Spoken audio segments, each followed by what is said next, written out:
Hey guys, Two Blue Fred here. Today we're going to walk around the Zephyr Blue and I'm going to point out all the mods, everything that I've changed on this bike since I rolled it off the showroom floor about 28,000 miles ago. 28,000 miles I've got on this bike in just over a year and a half. It's been a fun ride. Let's get started.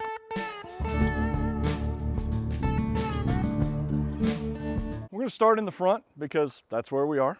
Up here in the front, moving top to bottom, we put on a new windshield from Long Ride Shields. You'll see the installation video of that out on our YouTube channel. We've also added these custom dynamic teardrop windshield lights. These are the sequential models. You also see that video out on our Two Blue Fred site. We switched out the turn indicators with the custom dynamics turn signal.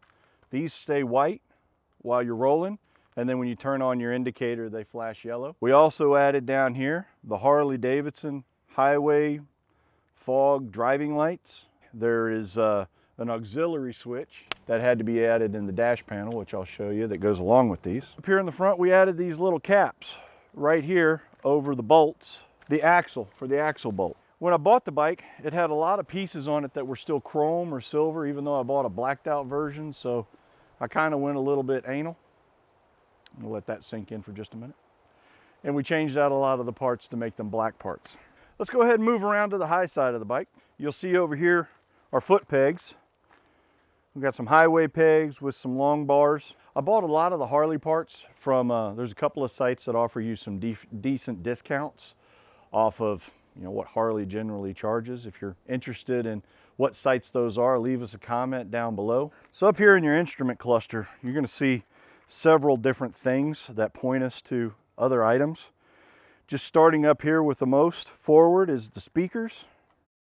We did an entire install from Sounds, a company down in Daytona, and they hooked me up with 6 speakers total. We got 2 up here in the fairing, we got 2 down here, and then in the back we've got another 2. So a total of 6 speakers, brand new amp, and this thing running at 80 miles an hour, good volume. You can hear everything clearly through the earplugs, through the helmet, through everything. The sound is just great. We've got our essential cup holder because we need a beverage, and inside of our cup holder rides our camping buddy. He always sits right there in my cup holder right in the bottom. Just stick my drink on top of his face. Down here in the instrument cluster you see this accessory switch, which I talked to you about just a minute ago, and this is for the lights, the fog lights down below. A little bit further over you see these 2 knobs, a white one and a gray one. These are for the heated gear. I put on a Gerbing warm and safe controller for my heated gear. Got a telephone mount holder here from Ciro. So right here we have a Zumo 595 Garmin motorcycle GPS. This thing is highly rated in the motorcycle community. It's waterproof and everything, so when you're rolling in the rain you still got all your stuff. You can load GPX files on it, you can build nav, all kinds of stuff for it. So right in here we've got some cables for our Android Auto. You still have to hook your phone, plug your phone in to your Android Auto to work. We've got a USB thumb drive and a pluggable USB splitter. It does work if you guys want to have 2 USB ports plugged into the phone or into the radio. You can use this splitter and put in a USB stick. You can put in 2 USB sticks. You can use your Android Auto with one, and you can use your USB stick. So you got a lot of different options, and that's just plugged into the factory port. Continuing our move around on this side of the bike, there's really nothing else to speak of custom on this side. So we're just going to keep moving around to the back side of the bike. Inside the box, this is all relatively standard, haven't done anything with it. But what I do want to talk about is we've got 2 antennas on the back of this. So we installed a CB, Citizens Band radio, from Harley into the Zephyr Blue, and Blue and I use that for communication. I always like dogs. I like the idea of having a dog ride with me, but I certainly don't want to hurt the dog. So I went and I bought me a little stuffed ride dog. This is my ride dog. He goes with me every day. He's a good boy. Ain't you a good boy? You ain't no bad Rita, are you? We're gonna go ahead and pan down. Look here at the back end of the bike. We installed a new Customs Dynamics brake light, as well as the filler lights on both sides. These are plugged into a modulator unit that sits underneath the seat. And when you hit the brake lights, all of these will pulse and modulate. We're going to turn the bike on towards the middle or the end of this video and give you kind of a demonstration of the lights and how they work. I'm going to keep moving around to this side. Over here on this side of the bike, you're going to see our plugs for our heated gear. The top one is for your jacket and the bottom one is for your pants. They're really not set up to be specific, but it's just how I roll. You'll remember when I was talking about the front of the bike, there's a couple of pieces on the bike that came chrome, even though I bought the whole blacked out edition of the bike. This mount right here for the horn was a chrome mount. Really kind of pissed me off. The kickstand, the Jiffy stand, was chrome. That also pissed me off. I took the parts off the bike, went down to a local powder coater, and I got these pieces powder coated to be black because, yeah, I bought a blacked out bike. I wanted black parts. On the other side, you're also going to see, the rest of the pieces, the symmetrical pieces that we installed. On the hand grips, I went ahead and I added the grip puppies. Give me a little bit of sponginess against just the Harley, hard rubber. I like it. It really gets rid of some of the fatigue in my hands on the long days. So those are nice. Down here at the wheel, you're going to see two things, even though you can only see one of them. I went ahead and added, I did not get the RDRS version of the bike, which comes with the Harley standard TPMS sensors in the wheel. I went ahead and bought those and I had them installed. I also run these Garmin TPMS sensors, which I had on my previous bike. I owned them, so I went ahead and installed them. But this gives me two different points for verification purposes on my tire pressure as I'm rolling to see how things are going.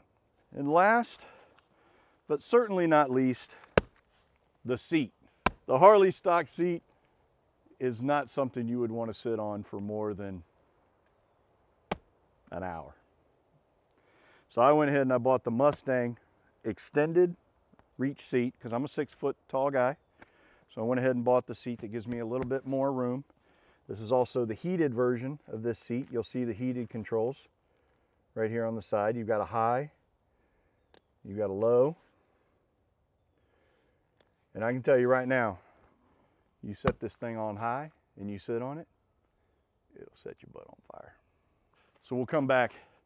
Sun's too bright. We'll come back at night and show you some lights. Over here on this mat, this is all the additional equipment that I've purchased to support the Harley, as well as some equipment that I've purchased, including the Purple Panda mic that I'm currently wearing, in order to support our Two Blue Fred shenanigans. And we do have a lot of shenanigans, right? So I did have to buy a new cable to hook my helmet up to the audio system. The cable that I had before wouldn't work, and the standard cable that came with the bike wouldn't hook into my Shoei Neotech helmet. So Harley Davidson rain suit, this thing keeps you dry. This is probably, in my opinion, one of the best rain suits I've ever tried. It definitely keeps me drier than a lot of the other models that I've tried in the past. So this guy right here. A couple of just roll dry bags. If you've got some t-shirts that you pick up along the way and all your other bags are full, or whatever, you can stuff some stuff in here, lock them down, tie them down to the luggage rack. This is just a bag of bags. It's got Ziploc bags, it's got a trash bag in it. It's just a bag of bags. Why not? You need a bag of bags. First aid kit, keep you safe on the road. Stay safe out there, boys and girls. Some jumper cables. Using these cables, Blue and I can jump the bike without even having to take the seat off. You hook up to a ground connector and then the positive terminal off the starter, and we can jump our bikes without this. We used a bump box for a while, and Blue actually carries the bump box on his bike, so I don't have it. So this just gives us options. We can use the bump box or we can use this, right? A little USB to cigarette lighter charger to charge all your various devices.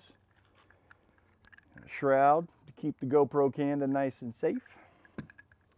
Sun shirt. On those hot days and your arms are getting sunburned as crap, get one of those. Communication for the passenger. If you're rolling with a passenger and you want them to plug into the bike, you get some communication for that. Blue and I watched a video and a guy's bike caught on fire. We're not going to mention that guy's name, but we carry a fire extinguisher with us in case stuff goes really, really bad. Ball cap, because you want to protect your son, you want to protect things and keep them off. This is from Bike Week 2015, so I've obviously had this one for a long time, but it's good. Voltmeter, checking voltages and stuff. The essential toilet paper, because you never know when you're going to need it. Is this pre-COVID toilet paper price or is this post-COVID toilet paper price? You decide. Fix-a-flat and some Arius tools, putting air in the tire, as well as a plug kit. Gloves for your different riding weathers.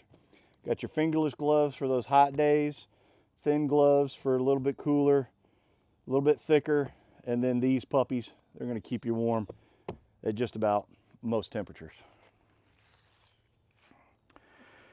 The essential rock straps. We've got a lot of these. I always carry these on the bike. A net, just for lashing stuff down if you need to carry some extra stuff. Our guy Bogan in Australia could really benefit from some of this. And then this toolkit. I bought this entire toolkit when I got the Harley. The roll and the bags, all the tools. I went down to Lowe's and picked up a Craftsman toolkit that they had on sale. And I was really able to just put together a really nice kit. And what I do is anytime I'm working on the bike, either my bike or Blue's bike, if we find a tool that isn't in this kit that we needed to work on the bike, it goes in the kit and it stays in the kit. So it's a really complete toolkit. I've been thinking about doing a video on all the different details that are in this toolkit, you know, so you could put together a toolkit to work on your Harley Davidson bike if you need to. Just haven't done it yet. Maybe that'll come in the future. So that's it.